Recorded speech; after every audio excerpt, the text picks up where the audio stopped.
SEC Commissioner grilled on Bitcoin ETFs as senators weigh U.S. regulator nominees. Crypto wasn't a major topic in a four-person confirmation hearing before the Senate Banking Committee, though SEC Commissioner Crenshaw was questioned on Bitcoin ETFs. 4 nominees for regulatory positions across the Biden administration were questioned in a Senate Banking Committee confirmation hearing on Thursday. Crypto only came up a few times, including in the questioning of the Securities and Exchange Commission's Caroline Crenshaw on Bitcoin trading products.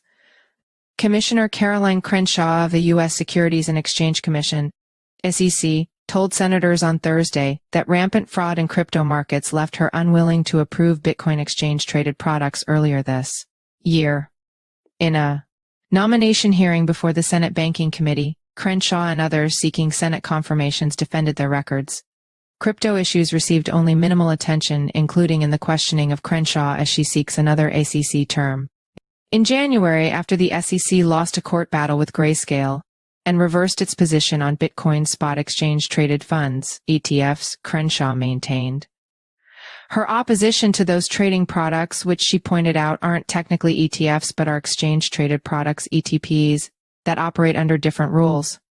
The commissioner said that the agency's approval of the Bitcoin BTC products would put us on a wayward path that could further sacrifice investor protection. In weighing whether it was in the public interest, she reiterated on Thursday that she felt she had to oppose it, given the significant fraud in the underlying spot markets globally, given the opacity. I am concerned that these products will flood the markets and land squarely in the retirement accounts of U.S. households who can least afford to lose their savings to the fraud and manipulation that appears prevalent in the spot Bitcoin markets and will impact the ETPs, Crenshaw had argued in January. Her agency is now in the process of similarly approving trading products for Ethereum's ETH.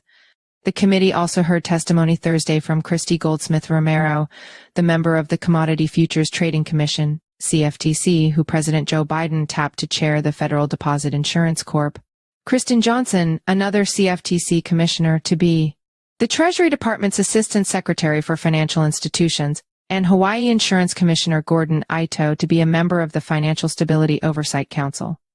Crenshaw has been a commissioner at the SEC since being sworn in 4 years ago, having been unanimously confirmed in the Senate.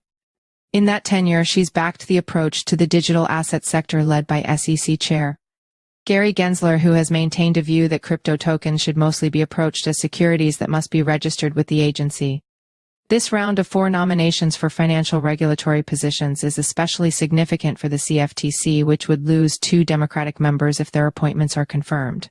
It's uncertain how effective that agency, key to digital assets oversight and enforcement, will be if it loses 2 of its 5 commissioners and leaves Chair Rostin Benham as the only Democrat appointee.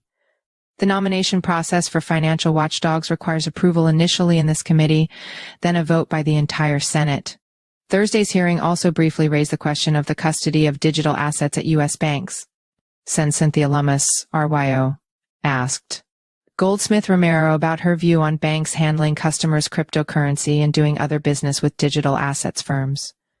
I don't think it's the FDIC's role to tell banks what industries or companies banks should be providing services to, the commissioner responded.